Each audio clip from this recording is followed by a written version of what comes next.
Hello po sa inyong lahat. Ngayon po ay tuturuan ko po kayo ng tamang pagbukas po ng computer.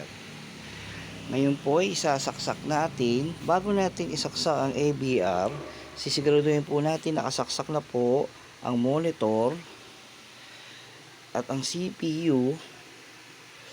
Ngayon po ay nakasaksak na po siya. Isaksak na po natin ang AVR. I-on na po natin siya. Pagkatapos po ay pindutin natin ang monitor. Ayan. Yan po ang pipindutin nyo. Yan ang tatandaan nyo. Yan. Katapos po, isusunod natin ang CPU. Minsan po nandito ang pindutan ng open. Minsan naman nandito or dito o minsan sa gilid. Conforme po sa design ng case nyo.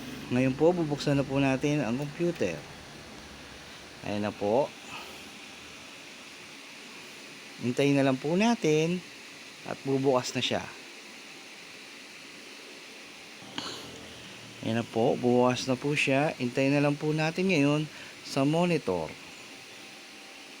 Ayan na po. Yan po ang tamang pagbukas ng computer. Marami pong salamat.